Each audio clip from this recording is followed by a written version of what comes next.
Welcome to the Sencast. My name is Dale Pickles. I'm the host of the Sencast and the managing director of B Squared. The Sencast is here to help improve our knowledge around SEND. And there is lots of stuff we can go and read, but we're all very busy and I personally do not have the time to do all of that reading. The Sencast is also a great way to get that same consistent message to schools, external professionals and parents. My guest this week on the podcast was Joanna Grace. Joanna is a sensory engagement inclusion specialist as well as being a PhD expert and many other things. She's amazing. I love podcasting with her. And in this episode, we discussed the stories we hear and the stories we tell around autism. And as always, let's talk about B Squared a minute. The Sencast is created by us here at B Squared, and Steps for Life is one of our assessment frameworks and within Connecting Steps, and it covers functional academic skills, employability skills, and life skills for the most complex, all up to RQF functional skills level 2. It is designed to be used from Key Stage 4 and beyond, and here's what one of our schools says about the framework. We introduce Steps for Life having experienced the benefits of using Connecting Steps. It enables us to assess the relevant skills our post-16 learners are developing to prepare them for adult life. Steps for Life has a very similar format to B Squared's other assessment frameworks that we already use in school. This means that staff are already competent and confident in using it, and also student information is easily transferred, which saves so much time.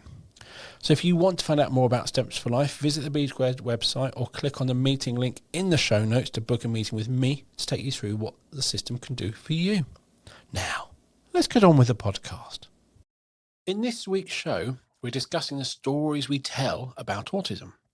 Discussing this topic with me is Joanna Grace. Jo is a sensory engagement inclusion specialist, doctoral researcher. I've not updated that. Have you finished that now? I am Dr. Jo now, yeah. Dr. Jo.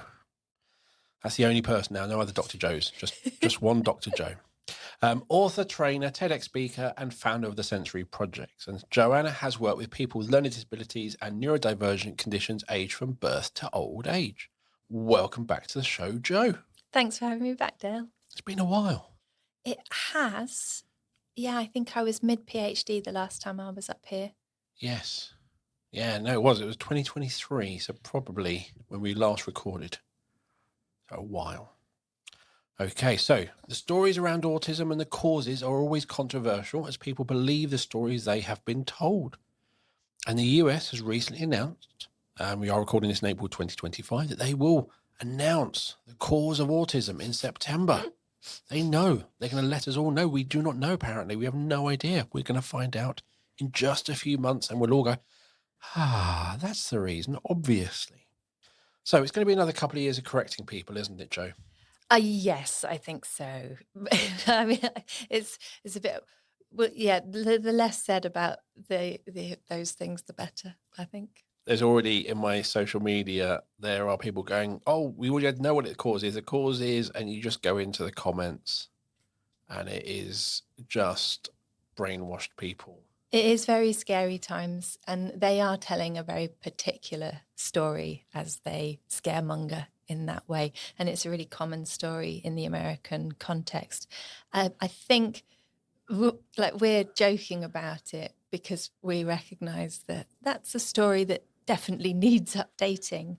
But some of these stories have been told for so long that they continue in the narratives that we encounter and we don't notice it. And it's that thing that these stories are foundational to our understanding of autistic people. And if you can spot them and call them out, then you have a way of advocating for people and you have a way of evaluating your practice, because all those analogies, like the foundations that you build on, or if you start on a railway line that's sort of slightly off, compared to another one, you end up in different places. These foundational understandings really matter to long-term outcomes and impacts.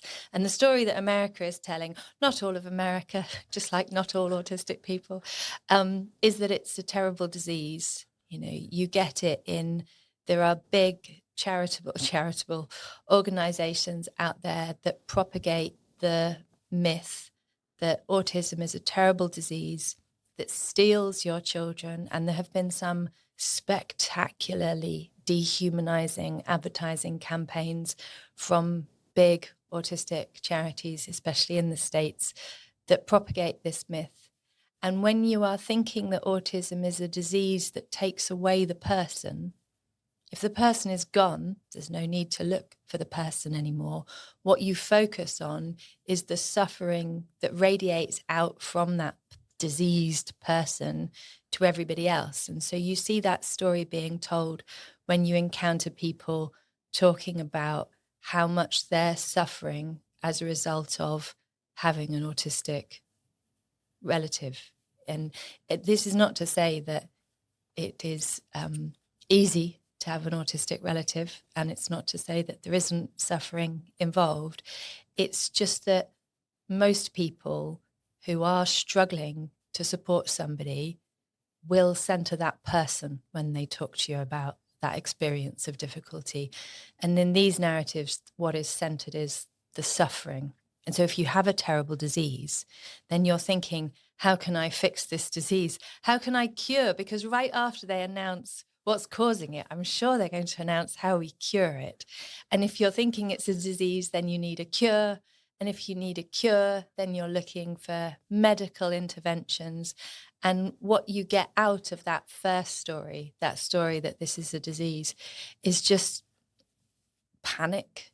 And if your loved one is the diseased person, it's a sort of sense of doom, isn't it? It's like there's nothing you can do because they've been taken by this thing. And it's an incurable disease. It's once you have autism, it's uncurable. With nothing, you've lost your child, you're not going to get them back.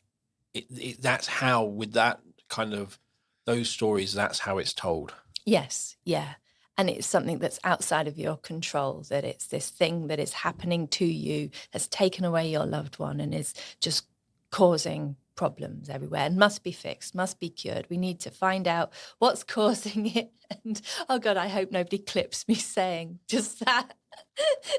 Yeah, this is one of those podcasts where you've really got to do not take any single sentence out of context. That stands for the Sendcast as a whole, doesn't it? I think so. God, imagine what we could make you sound like you were saying. Do not. But it is true. And I on Tigger's recommendation, and probably many others, I read the book Neurotribes. Oh, yeah, wonderful book. And that was a really hard read. Yeah. And I knew some of the history, nowhere near as much as I needed to.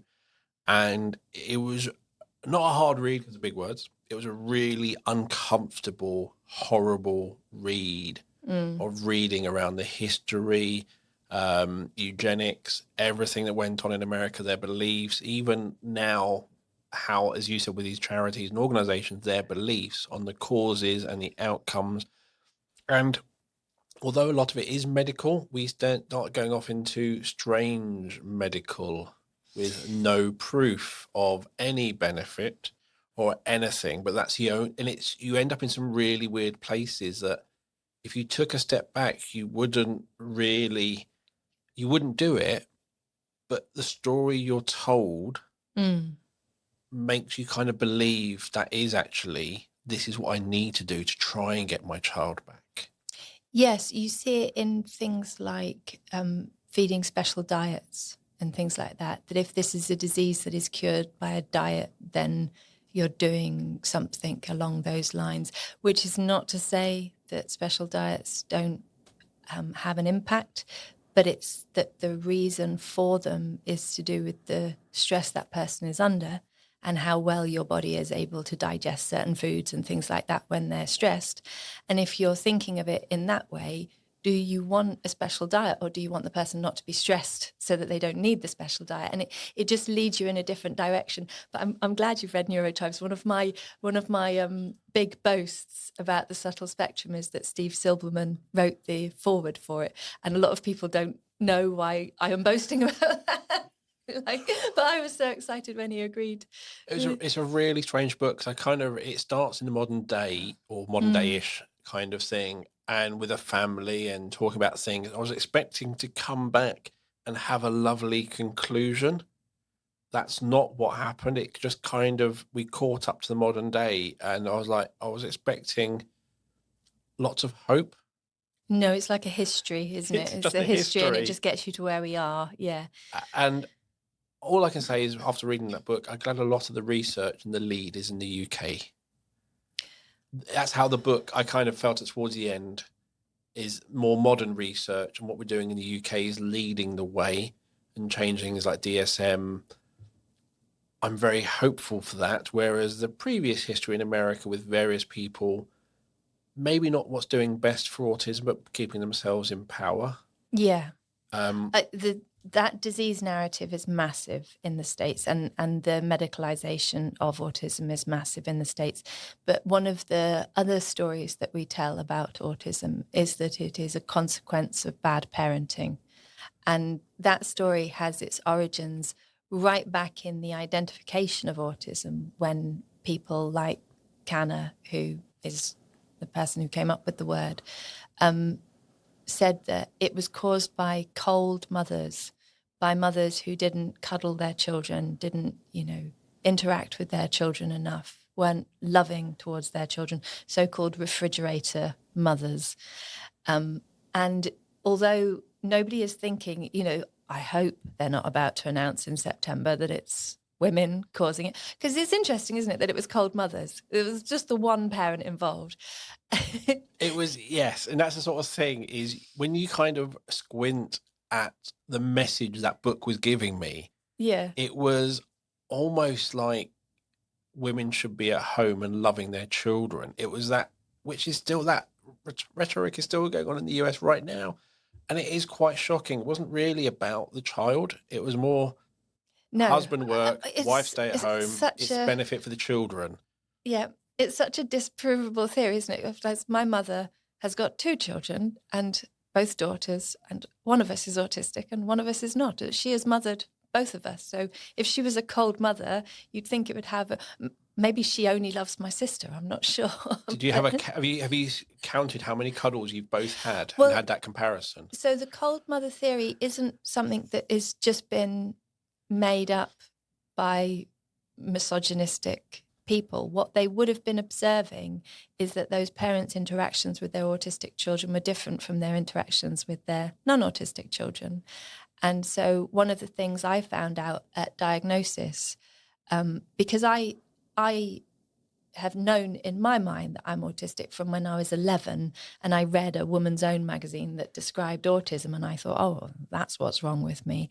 But I was only formally diagnosed at 36, and I was diagnosed after a considerable chunk of career working in special schools, working as a foster carer, working with autistic people. So when I went for diagnosis, I thought, I know what autism is, and these people are going to tell me that I'm autistic.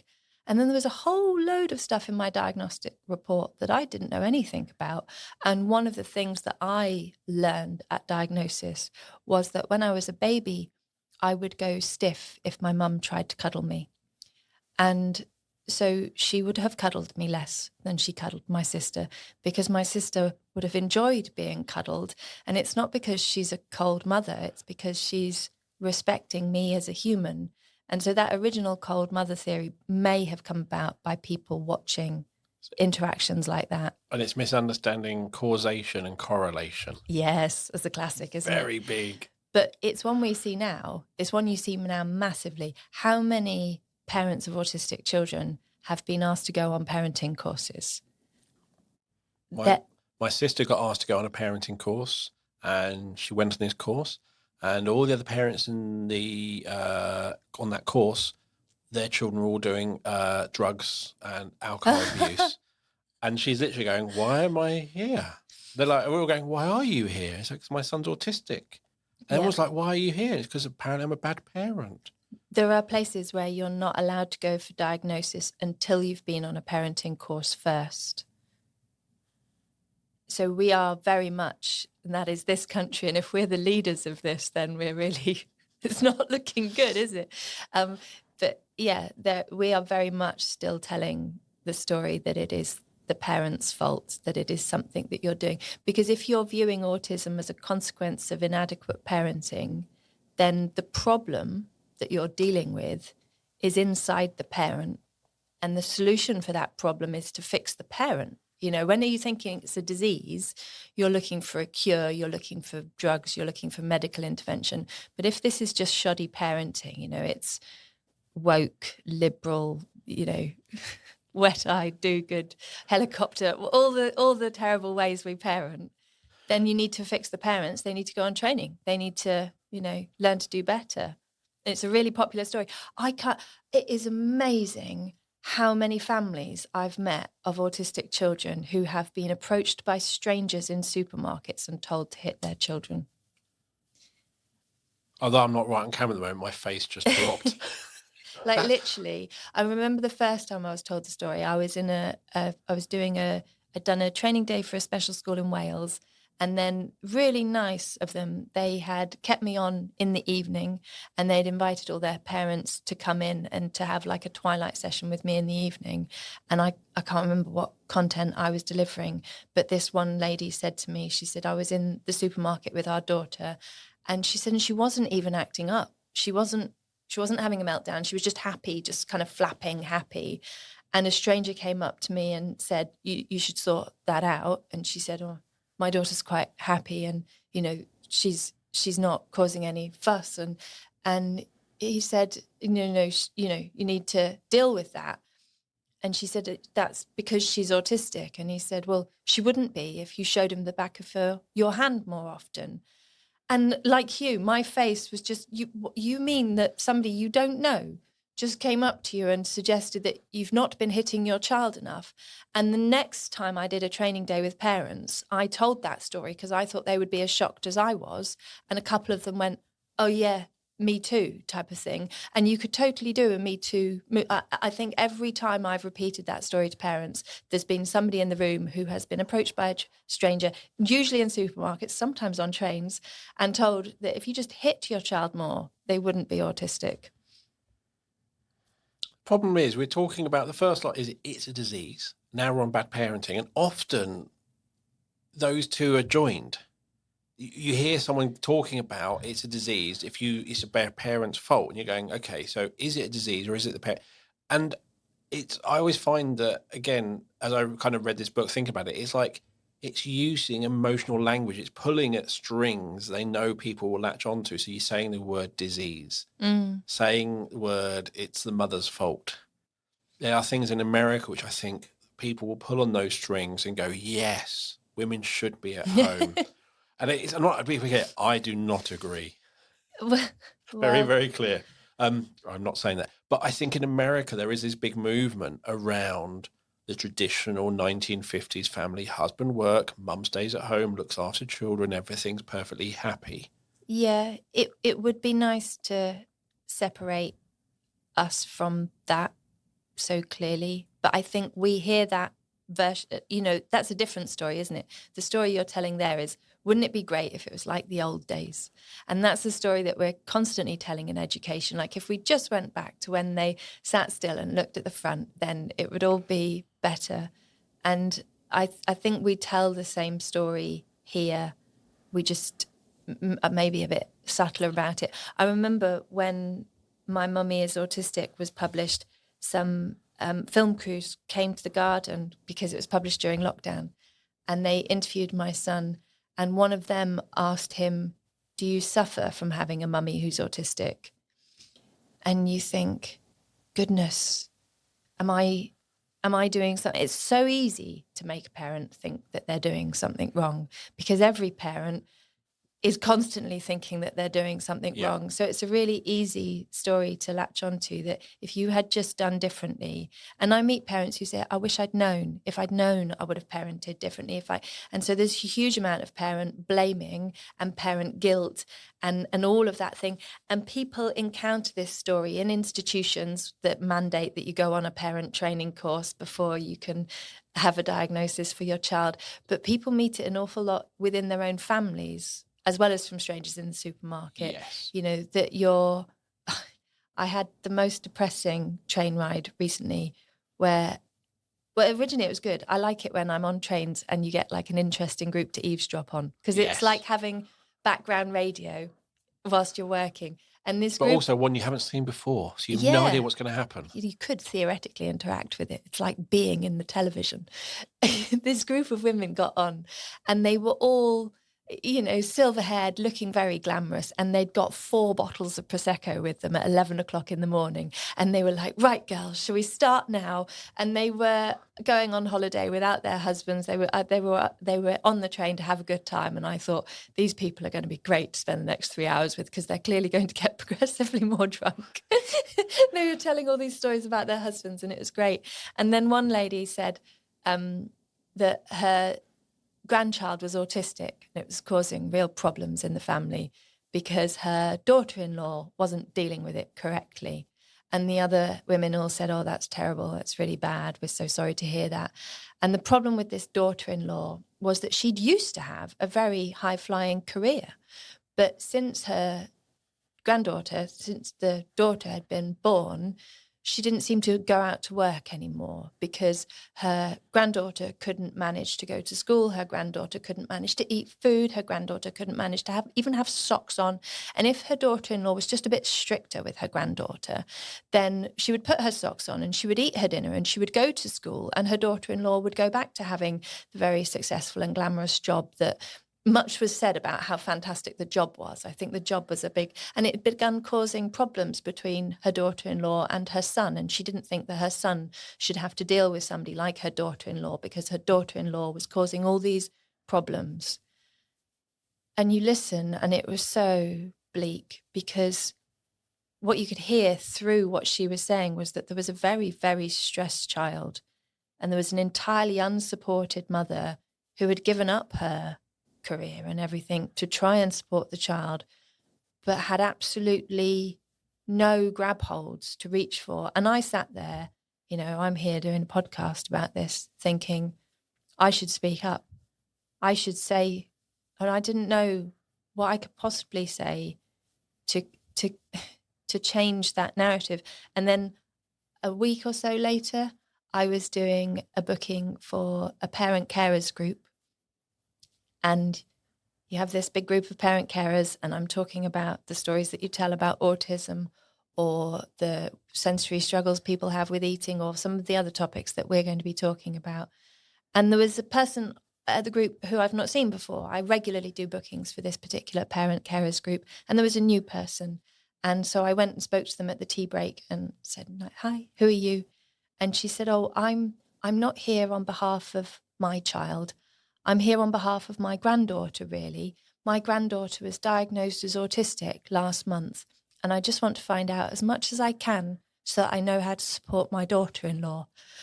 And I was so glad to see her. And I said, you don't realise what you're doing. And she's come to loads of them, and every time I see her, she said, I've got the time because I don't have to go to work, so I can come on lots of these. And it's really interesting what you say. And I want to be able to support my daughter-in-law as best I can. And it's just beautiful. We're both going to be at the autism and ADHD shows later this year. We are. And that's one of the things I love about going to those shows. You meet autistic individuals, you meet families trying to get that support. And then you often meet some old people. And you're like, why are you here? Some of them are going, I've just been diagnosed at 67. Yeah. Or, but a lot of them are, my grandchildren have been diagnosed and I'm learning lots. I'm now realizing my son might be. Oh, how lovely. And then they go, and I've really mucked up. And I was like, I'm going, no, the fact you're here is the best bit ever. And I love, and I always love leaving those shows with such a sense of hope that it's not, as you said, that isolated parent fighting their child, because as you learn them, there is quite a bit of fighting as you learn and work out that, but fighting everyone else. Yeah. And going to these shows and meeting people who are actually going, my grandson's different. They need that support. What can I do? And I love it. Yeah, we live in a little bubble though, don't we? We do.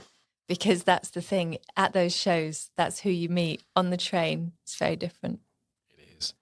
But it just goes, I think, as you said, with these stories we tell, the lady on the train, that would probably be a 5-hour talk with them because they believe that story Yeah. so strongly. Everyone around her was convinced that she was right, and they were all telling her what a good job she was doing she said things like, I go around sometimes planning on holding my tongue and just doing what I can to support her, but then I just can't. When I see they went out the other day and she didn't even have a raincoat on, and you have to put a raincoat on, children. And I'm like, there is the adult who doesn't wear a raincoat when it rains, who doesn't wear my shoes, who only eats, the particular food.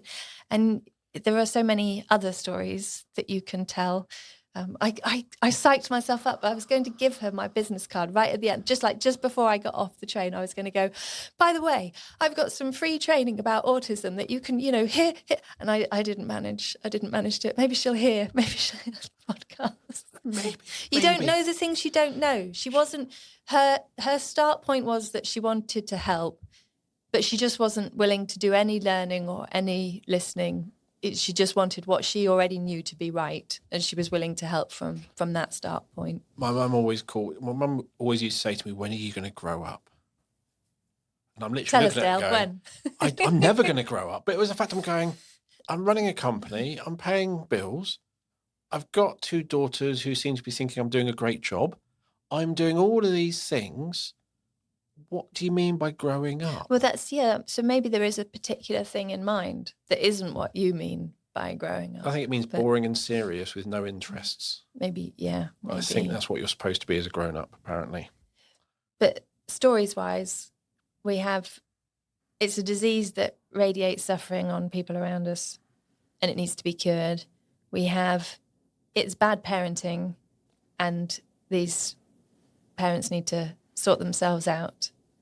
And if you are experiencing that bad parenting story, that really isolates that family. That child, my train story child, is so on their own because they're being supported by one person who is also massively isolated.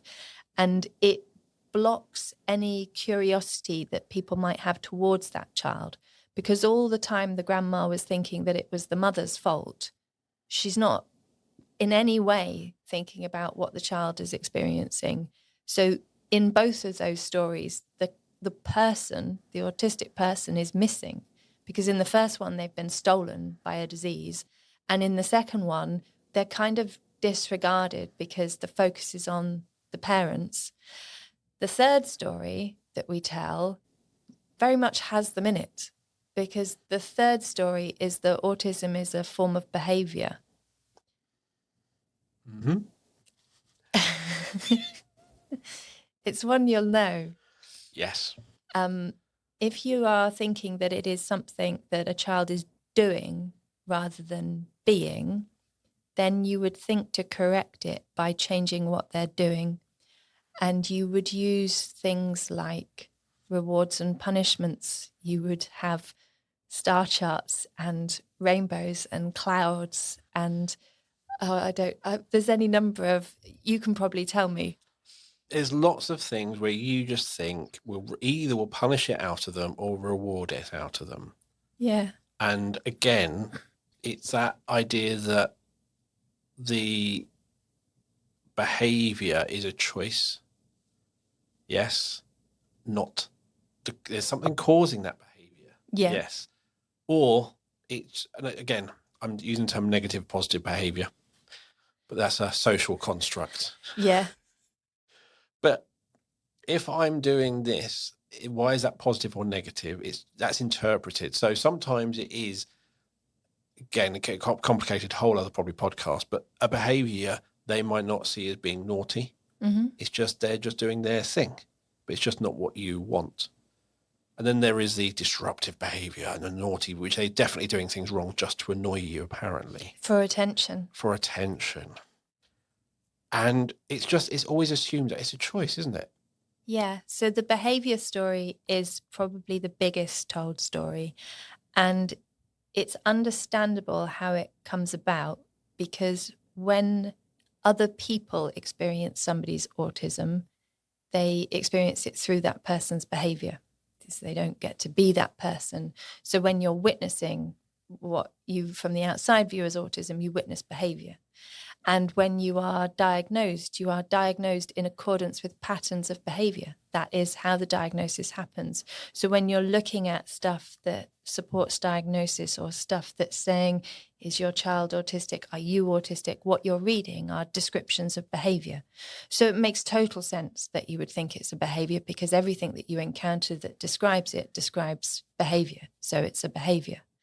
And it's almost okay, because it is experience, those behaviors are real. We're not making up a disease like we were in the first story, but it's just missing the fundamental point.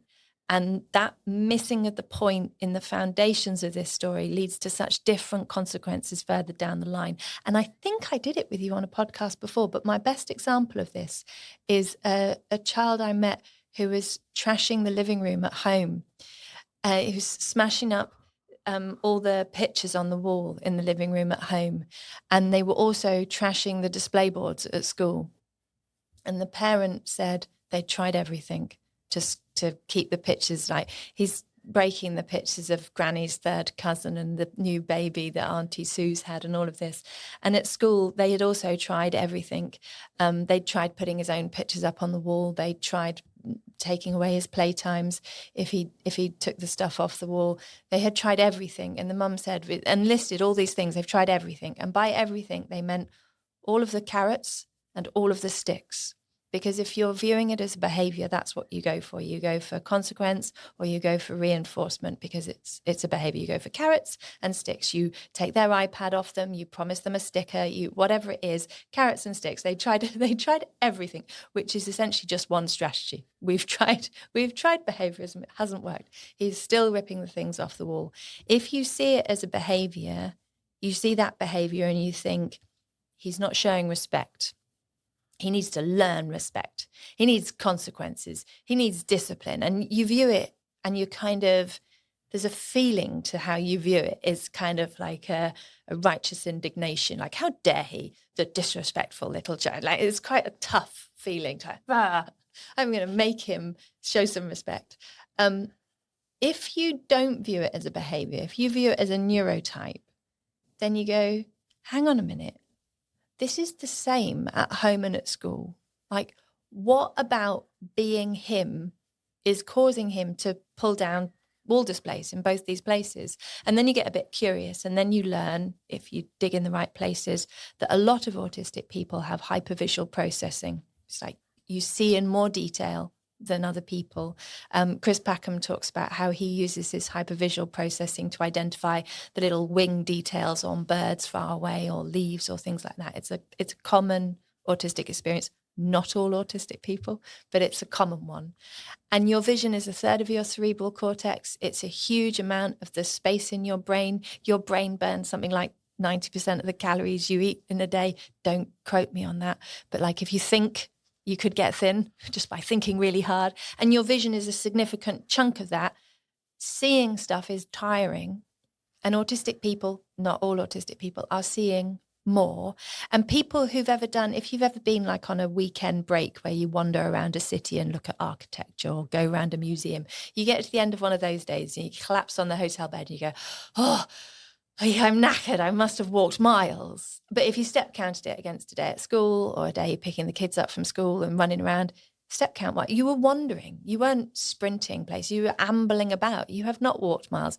You're knackered from seeing because you had to do all that new seeing, and it's exhausting. And when you're slumped on the hotel bed, you don't want to read the book that you bought thinking that you would read on holiday because you can't be bothered because you're knackered. And you would like the children to just shut up and watch the television quietly. And you can't be dealing with the kind of social interaction of family and because you're exhausted. And that child was exhausted in his school setting and in his home setting. And he was trying to make it a bit easier to occupy. But whilst you see it as a behaviour, he's being naughty and defiant and needs consequences. When you see it as resulting from a neurotype, your feeling in response to it is very different. Your feeling is curiosity and compassion. Like when that mum understood, she was like, oh my goodness, I'm so sorry I put him in a space where he felt that stressed. You know, what can I do? Really simple. What we did, we just kept one wall of their living room blank, and then he can just sit facing that wall, and it's less visual pressure. But I always find that idea of just seeing a behaviour completely on its own with nothing else taken in, I find really weird. The idea of not thinking, like if your friend hit you when you were young, you'd be like, why did he hit me? What have I done? Have I done something? Did I deserve it? You ask why. Yeah. As a child, if your friend doesn't call you, have I upset her? Yeah. Have I done something to annoy her?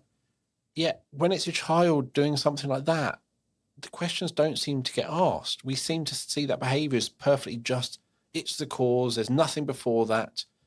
And we don't see as you said, the environment you're in, the situation you're in, as part of the recipe that child's following. Or you're literally going, everything's perfect, he just doesn't like it, he's wrong.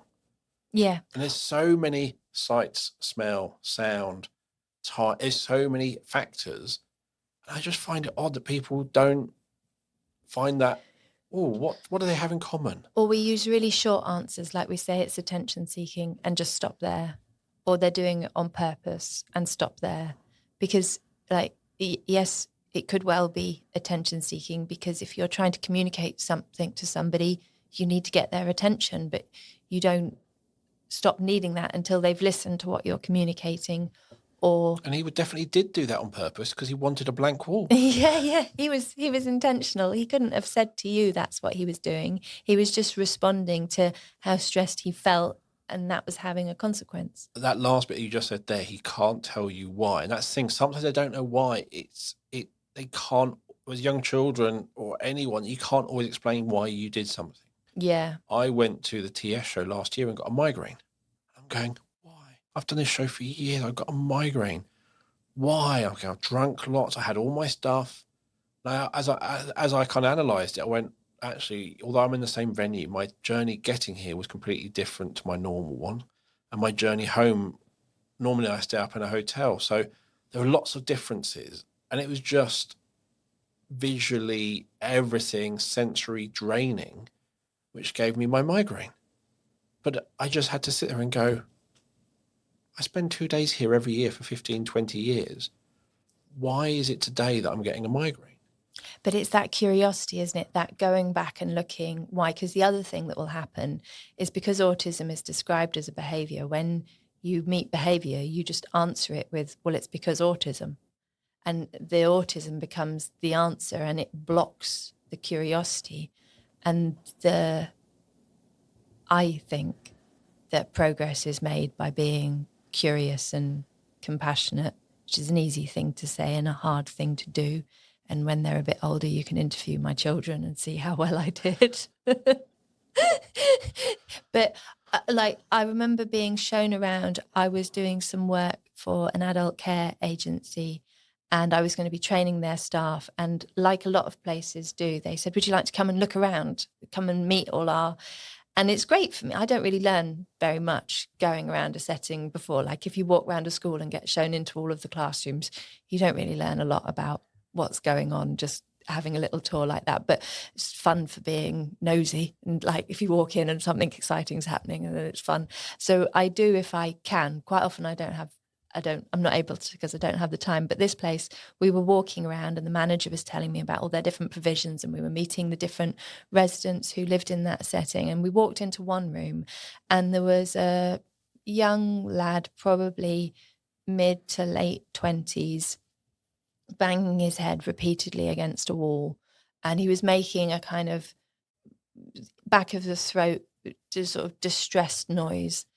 And as we walked in, I said to the person who was showing me around, I said, oh, if you need to go and like say hi to him, I'm fine to just stand here. Because I didn't want her to think that because she was looking after a guest, she couldn't attend to something that's clearly a priority over showing me around.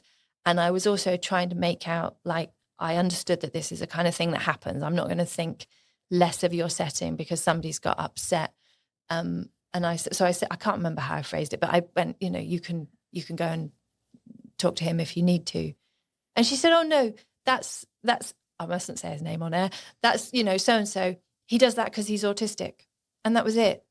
And that was the answer. It's a behaviour, and it's behaviour because autism is a behaviour, and we weren't going any further than that. And he was distressed, and in a way, she's right. The reason that he's banging in his head is because he's autistic. If he wasn't autistic, he might have other ways that would have been able to express what he was expressing. But to say that he wasn't expressing it, he was very, very clearly expressing something, but there was no curiosity as to what. But also, it's fine. Yes, he's doing that because he's autistic. He might be processing something differently. He might be struggling. All of that correct. That is because he's autistic. But if you change a few little things, that behaviour may stop. And again, it's that medical social model. Yeah. Yes, he's autistic, so he will just do weird stuff all day long because he's autistic no matter what we do. Or actually, depending on the environment, Joe might be comfy, Joe might not be comfy. I might be comfy, I might not be comfy. It depends on the environment and what we're doing.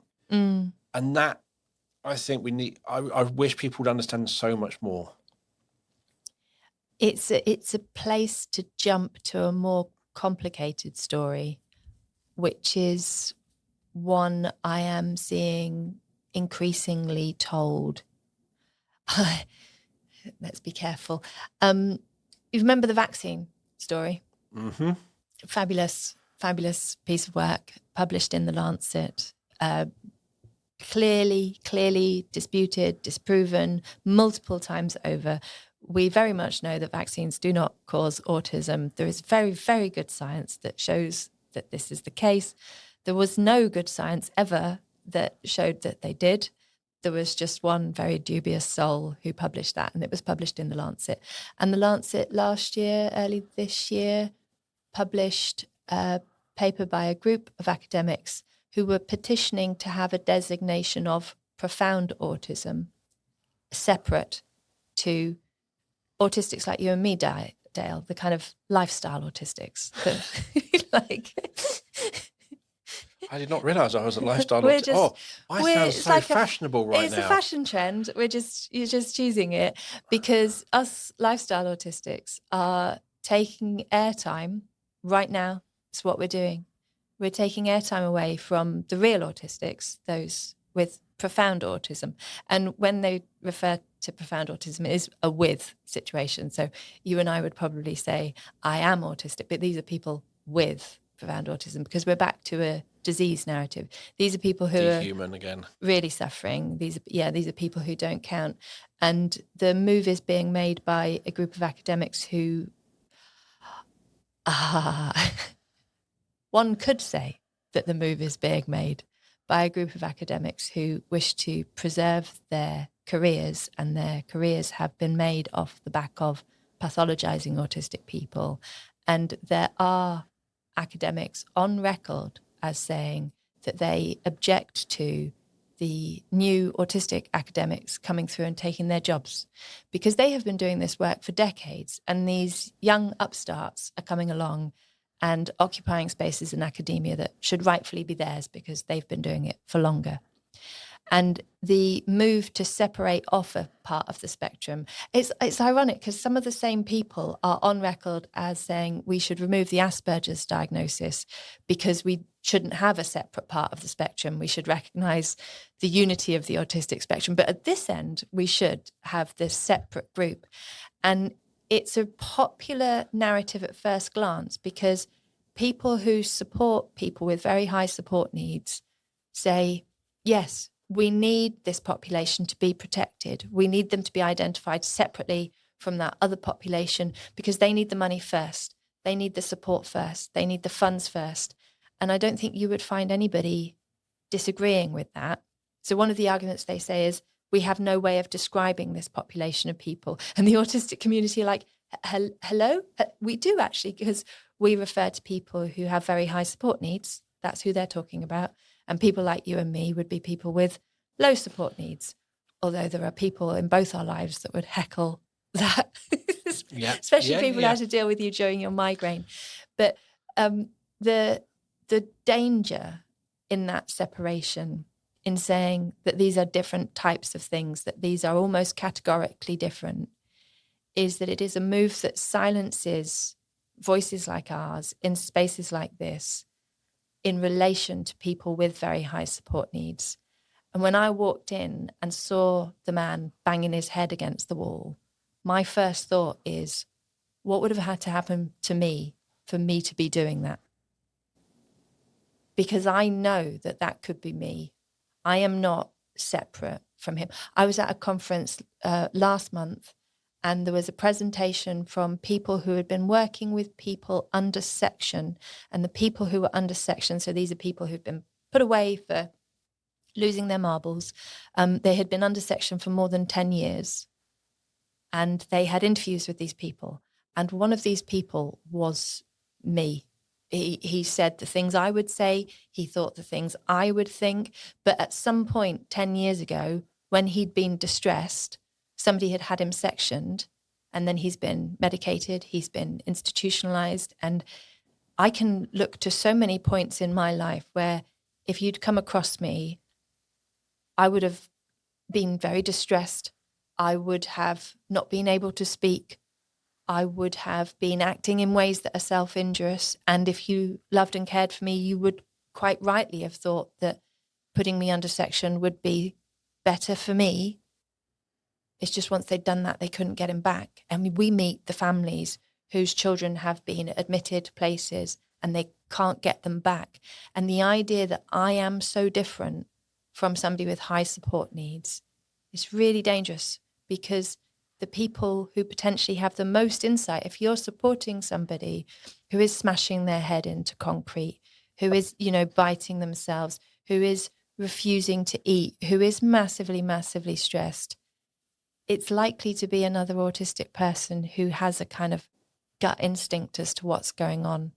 And separating the spectrum, it's, you end up sounding like a conspiracy theorist, don't you? But if you were somebody who was trying to protect a pot of money, the best way that you could protect a pot of money from a group of people would be to create divisions amongst them.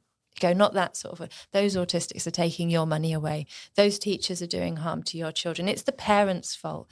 All of those arguments between the people who are actually on the same side stop us from looking around and going, hang on a minute, this is a sort of structural thing here. So in the Neurotribes book, you talked about, was it Craner? Canner. Yeah.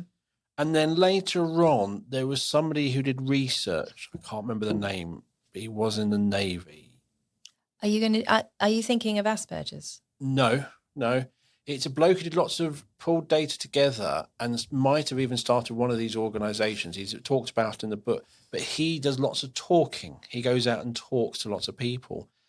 And when you kind of look at the way it's described in the book, him and Craner, it's about keeping themselves on top of the pile. It's narcissistic. I want to be loved. I want to be on top of a pile. And again, same way when they talk about splitting the autism into different cohorts, they want to be the top of the pile. They're that person feeding, someone's taking something away from you. It's that I just see lots of things like that. It's not about the person. It's not about that person with autism. Yeah. Or the autistic person being supported. It's about, I want to go and tour the world talking about this topic because that's what I enjoy doing. And this is a group of people I can make believe what I said. Yeah. You'd kind of hope not, wouldn't you? I remember because I didn't used to tell people I was autistic, and we were talking before we came on air about when and whether we kind of confess being autistic to people that we work with. I didn't used to tell people I was autistic, and then my son became the UK's youngest published author with his book, My Mummy is Autistic, and I became the UK's most obnoxiously proud mummy. And I want to go around telling everybody that I'm the mummy. And so he kind of professionally outed me. And then people were saying, like, when are you going to write your book, Jo? And one of the things that I was worried about, because most of my working life has been working with autistic people who have very high support needs, who don't have access to language, who don't have access to standardized forms of communication, who absolutely need the understanding and the support first. ahead of the queue type of thing. I don't want me talking about my experience to take away from their experience. But anytime I've done it, I have had messages from parents who say things like, what you said, I think that's happening for my child, but they can't say it. And the parents of the people with high support needs hear in the stories that I tell expressions of the experience of their loved ones. And that's the thing. Autism is an incredibly diverse spectrum, but it is a unified thing. There is great variation within the experience, but it's not so great that it's different types of thing. Like if you are autistic, you are autistic, and we are autistic, and that we encompasses people with profound support needs and people with learning disabilities and things like that as well. So one thing, and I'm trying to work out, is the middle one at the bottom is that why is there more autistic? Hang on a minute. We've got my little postcard because which will be shared with the show notes. When I do this training day with parents, this is bits of a training day that you're hearing here. I want to give them something that they can go away and point at people. So we've got autism is a disease, autism is a problem with parenting, autism is a behaviour that the child is producing. And then I've got autism is a betweenness. And I really like the betweenness one. If I was picking a story to tell, I would tell the betweenness story, because autism, and that's not a story, I can evidence this one. So the scientists that study autistic people have identified around 100 genes that are associated with being autistic. They are all old genes. And the significance of them being old genes is that it shows that those genes have survived in our population because they have survival value. So you can have conditions that are a result of gene duplication, deletion, a corruption of the genetic code. It's totally fine to be those things. Many of my friends are those things. But the significance of the autistic and ADHD genes being old genes is it shows there's a reason for it historically. And it makes sense, doesn't it, that when we were living in caves, you need a group that are good at making friends with the people in the cave next door, because we're puny two-legged things with small teeth and we need to get together in big groups. So it's very useful to have the neurotypicals out there. You also need a chap at the back of the cave who's focused on inventing the wheel, because then we can roll away from the four-legged things more quickly. And you need, Dave, who's really interested in the party and the wheel and the twig snapping outside the cave, because he keeps us safe. And there's new work on ADHD where people are theorizing that they were the hunters, that they were the people who were particularly good at, like noticing there's an animal in that bush type of thing, that was the value to society.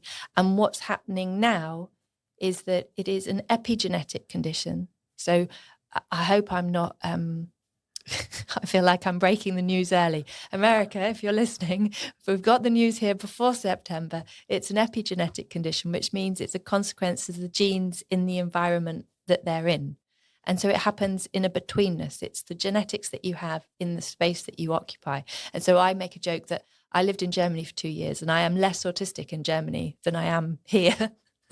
And obviously my genes don't change as I get off the plane, but it's that experience of who you are in the setting that you're in. So when I'm talking to people in England, quite often there is hidden nuance in conversation that I don't necessarily pick up on. Like, oh, yes, you must come round. We'd love to see you and your children again.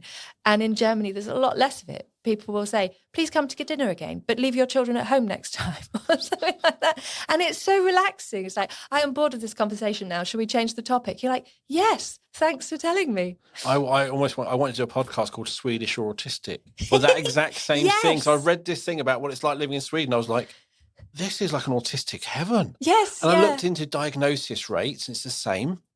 But actually, I reckon your life as an autistic person would be easier. That's it. In Scandinavia and Germany and Austria. It's just quite a bit more blunt. Yeah, just more direct, less hidden meaning. Less small chat. So I'm less autistic, because the experience of being autistic is a betweenness. It's between me and the social environment. It's between me and the sensory environment. And the scientists that are looking at identifying autism earlier, because we all know that the sooner you know whether you're autistic or not, the better your long-term outcomes. People are looking at how could we identify it in babies, the biggest markers of autism in young people, very young people, is their response to the sensory world around them. And so it's very much like the plant flourishing analogy, like if you put a plant on the windowsill and it wilts and doesn't flourish, you don't blame the plant. You don't give the plant consequences. You don't lure the plant. Like if you be a good plant, you move it to a different windowsill or you put it in the greenhouse. And that's the experience of disability that occurs within autism. And some people would say that's easy for us lifestyle autistics to say, because for us, it might be that if we change the blinds, if we change the background noise, if we don't wear our shoes, then we're fine and we can function. But for those who are, really autistic, the proper ones, it's much more serious. And actually, I think it's just much more layered. You quite often find that if you are one of those people, like my shoes thing, I very rarely wear my shoes because I can talk about not wanting to wear my shoes, because I can put it on a contract to not wear my shoes. I very rarely have to wear my shoes. But if I was somebody who had less capacity, I would be much more likely to have worn my shoes more often, to be forced to wear my shoes, to be wearing shoes that I find different. You could do a test. You could just put me in horrible shoes for a day and see how autistic I appear at the end of it. It'll be a whole lot more autistic than I appear now. I think I came to your, in Southampton, you had a day where you kind of presenting your research. Yeah, that was and I walked in the room and you looked at me and went, Dale, you've got a shirt on, which was quite shocking to the lady behind me who thought normally see me topless. I've only just realised. I didn't realise. Yeah, I've just realised as you said it. I'd like the listeners to know that I've never seen Dale topless. Yep. But the thing is, I don't like wearing shirts. I always put them on a podcast. It's a certain level of expectation. Smart, Dale. I've got my shoes on. We're doing well. When you came and recorded in the studio, I was, for the Zencast sessions, I'm always in a white shirt. Yes. That shirt gets put on about 2 minutes before we start recording and lasts about 2 minutes after. Then I'm back in one of my Star Wars T-shirts or some other T-shirt because I'm comfy. Yeah. And I completely get that. And I shaped my life in lots of different ways without realizing it, in what makes me comfy, how I like to do things. And it's not you're just fussy. No. I've learned I work better. I achieve more. I am happier, which means I can support my children better. Yeah. It has that, the railway track analogy where you start on two different paths and they're really close together, but then they end up really far apart.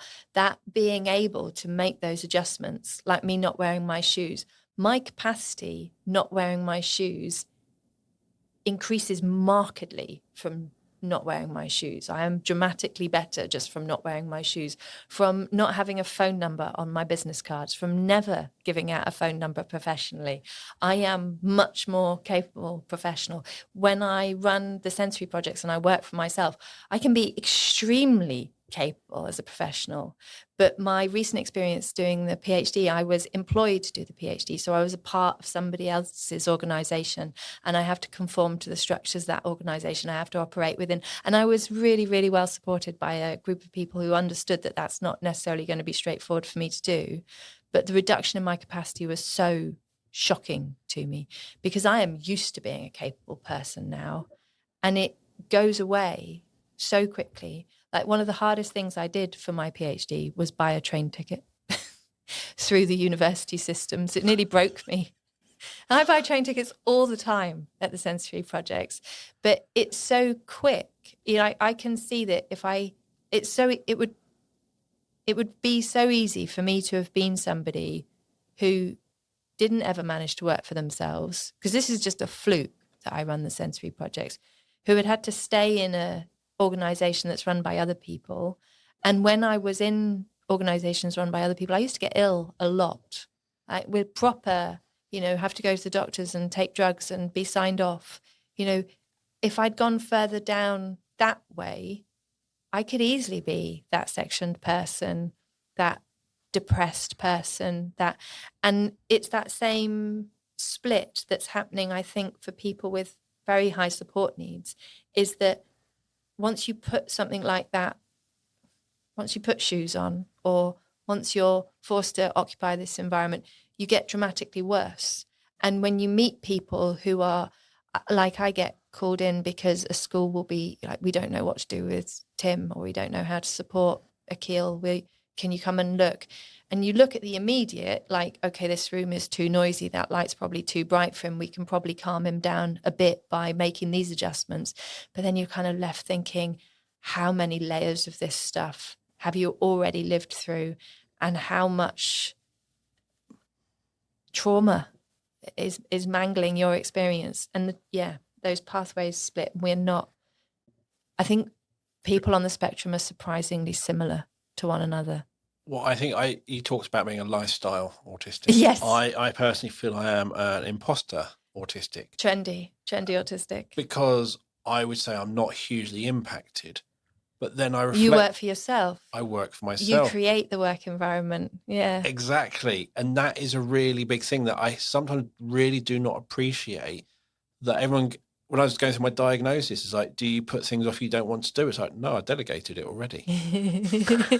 I have people who do those things for me. Everything I hate doing, there's now a team to do that for me. I just end up doing the stuff I love. So, and I literally went, and it is that realization. There was a period of time a couple of years ago where I ended up looking for jobs, and it was a really stressful time. So I'm literally going, I've got to go and work in an office with people. I've got to do things in their order, in their process. When I see something that's really obviously wrong, I'm either got to keep my mouth shut because it's not my role, or I've got to basically choose to pick a fight knowing I'm right, but I'll still probably lose it because it's, and I literally, it was a really hard time, and that reflection on, actually, I'm not highly impacted because I've customized my entire life to suit me in every aspect.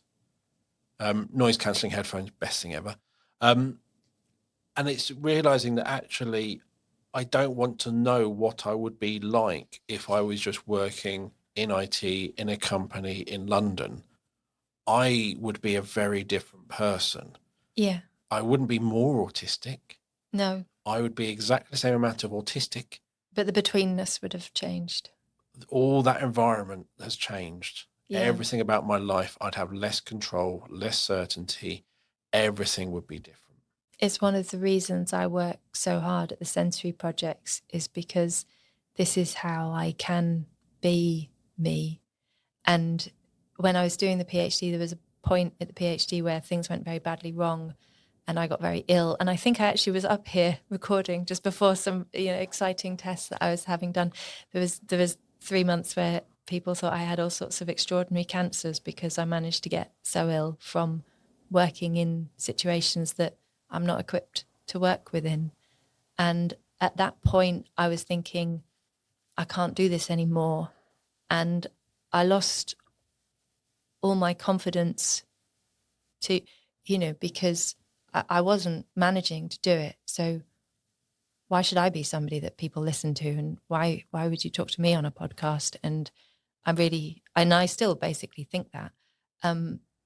But so I was looking for jobs, and I can't do any of the jobs. I often look at supermarkets, because when I am stressed, I walk around supermarkets as a decompression. And I know that a lot of autistic people find supermarkets very overwhelming, but I like the homogeny of the environment, that it's all the same amount of light, that it's all the same amount of background noise. I really like people, and it's a space where you can be with loads of people and none of them will speak to you. So I just walk up and down the aisles of supermarkets as a coping with stress. It's like going to a spa for me. And I thought, maybe I could work at a supermarket, and then I could just live in this space. I would really, it's aspirational to me to work at a big Asda or a big Tesco's. And my husband said to me, I don't think you would manage the social structure of the staff. And you think, oh yeah, I only see the front end of working at a supermarket, don't I? I don't see that you have team meetings or nights out or bonding or...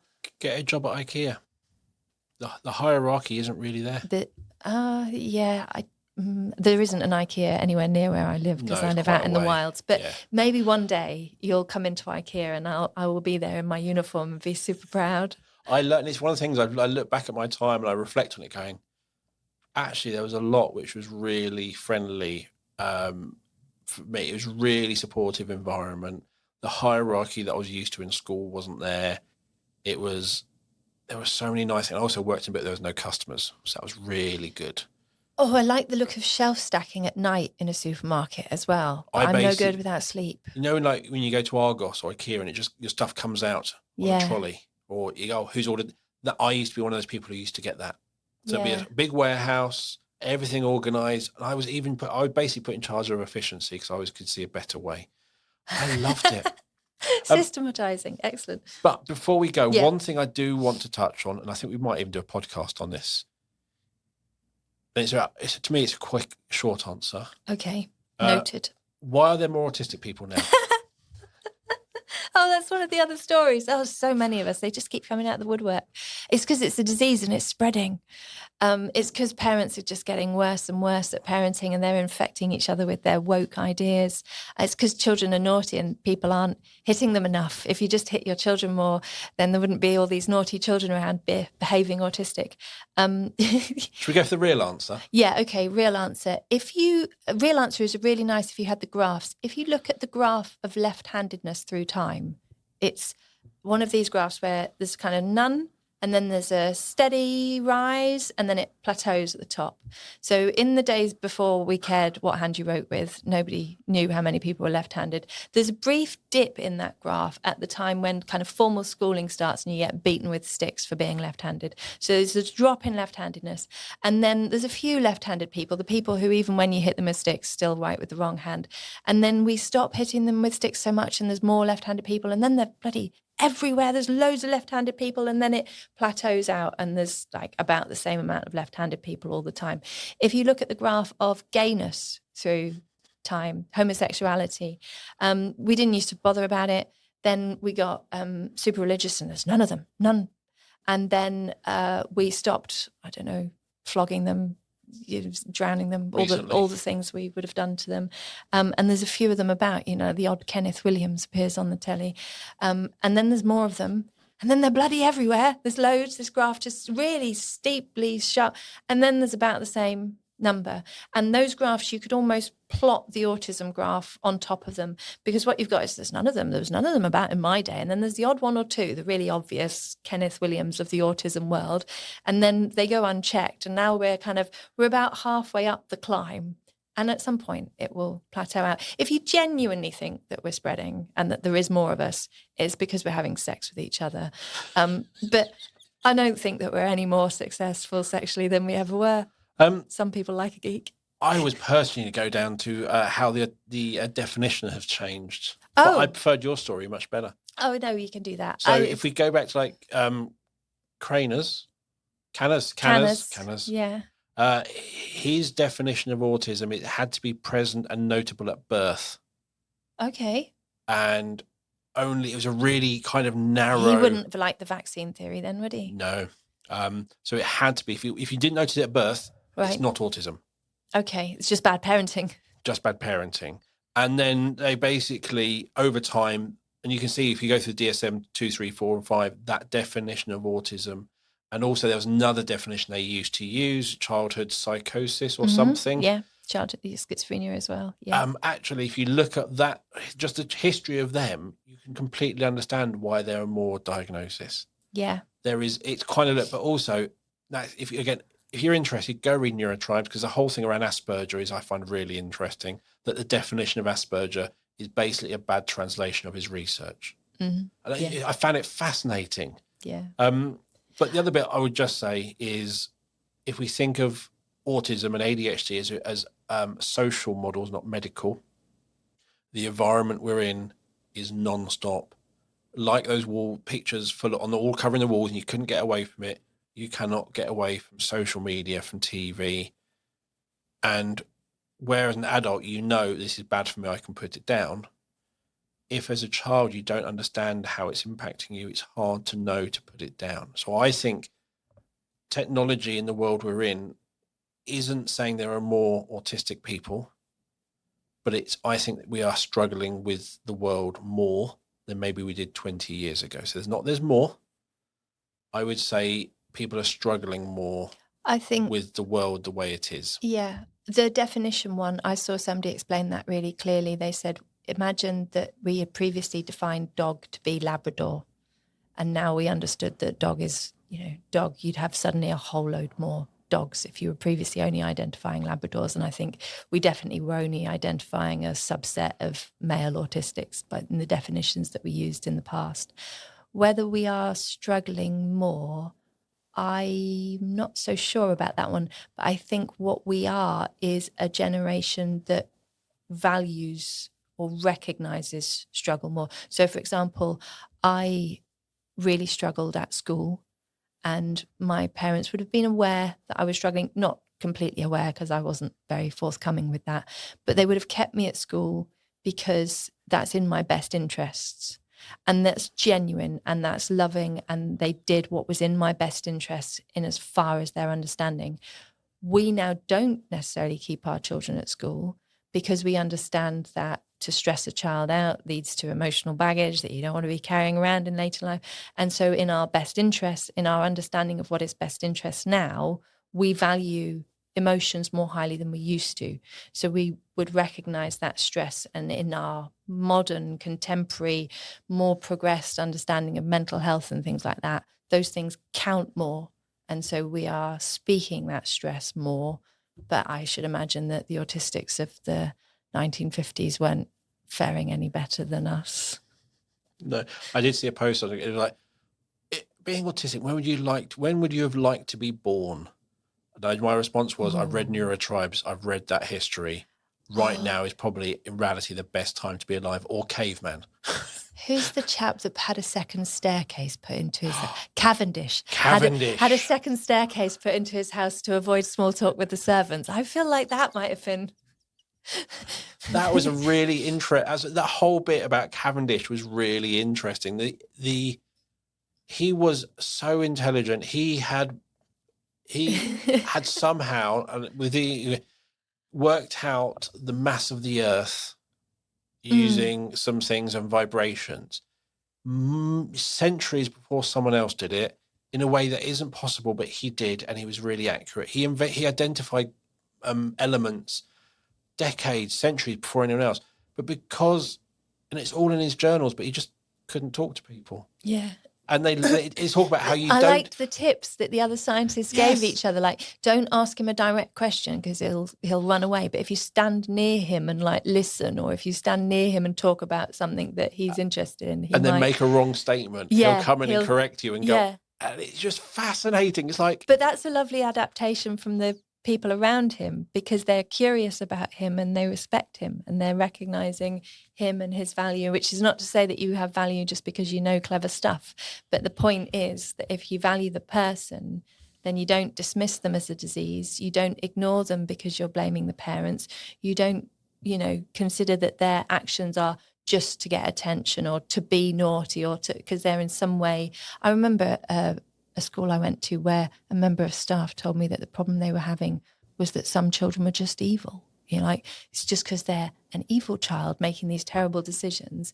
If you recognize that this is a neurotype, this is an epigenetic condition, this is a valid way of being, then you approach people with curiosity and go, okay, why? Like you were saying, why are you behaving like this? And your background belief there is that there is a reason. It's a legitimate reason, and it would be the same.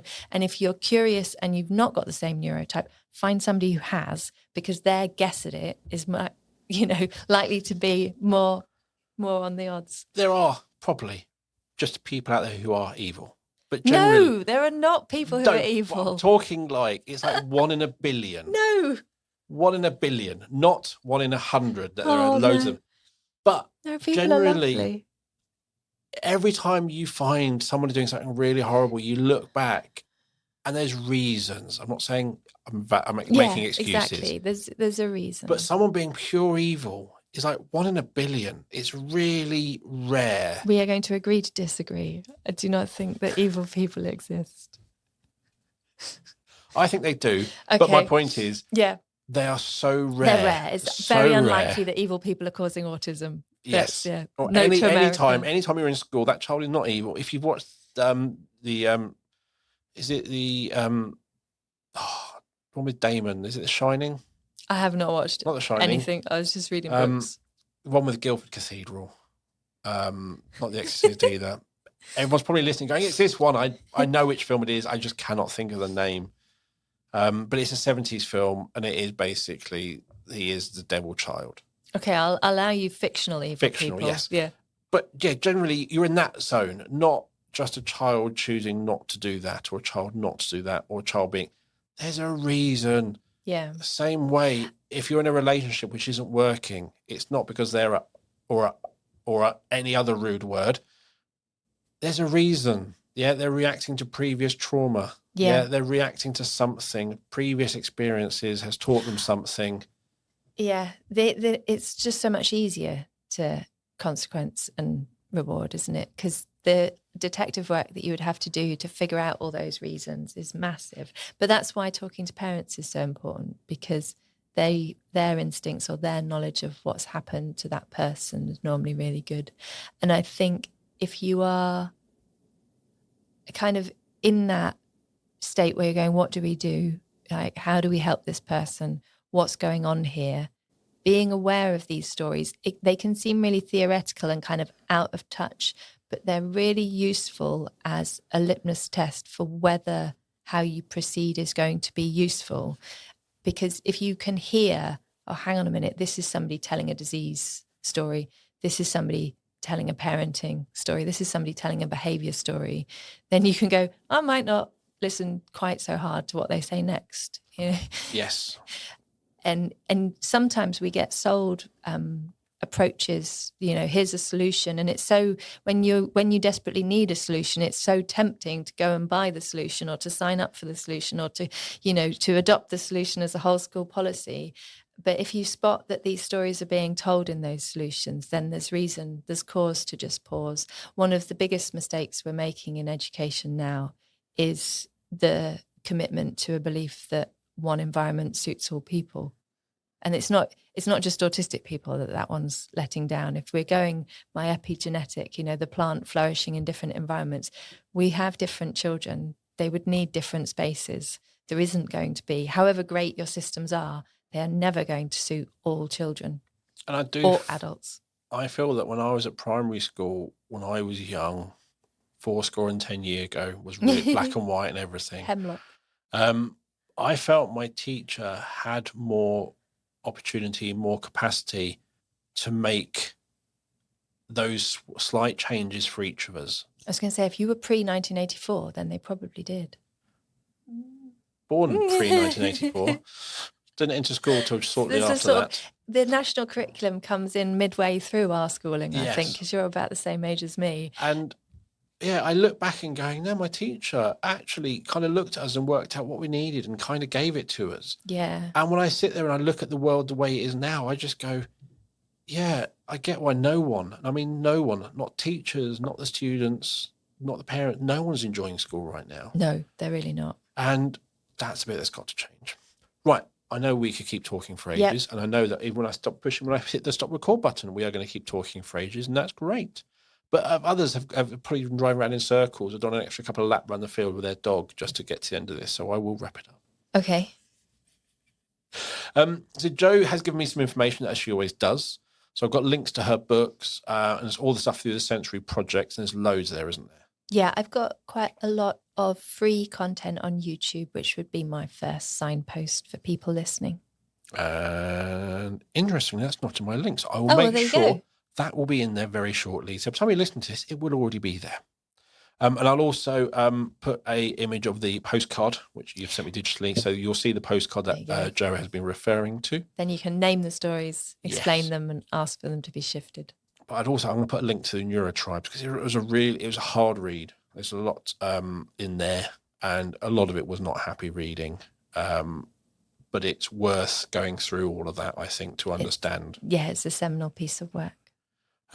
So thank you for coming on today. Thanks for having me. You are very, very, very welcome. And as always, you'll find the show notes wherever you listen to the podcast or on the Zencast website.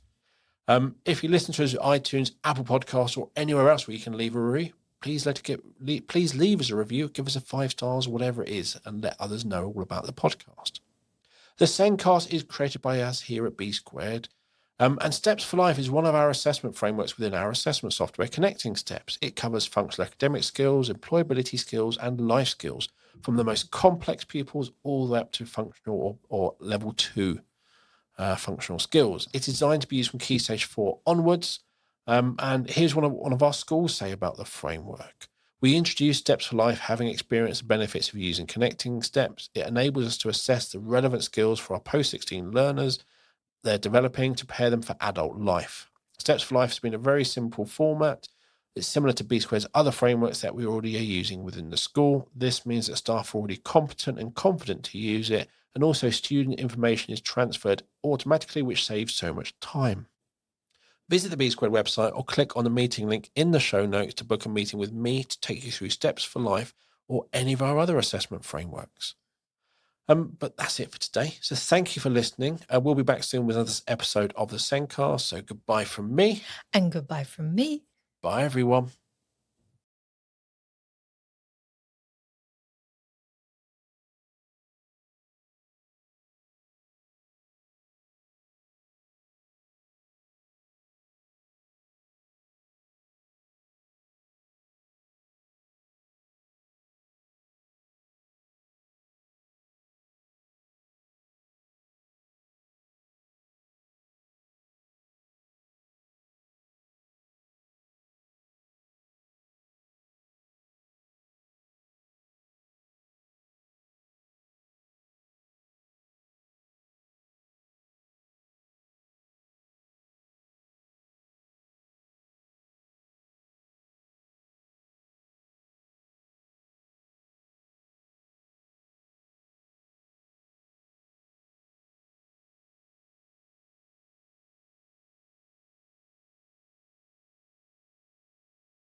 But that's it for today. So thank you for listening. We'll be back soon with another episode of the Zencast. So goodbye from me.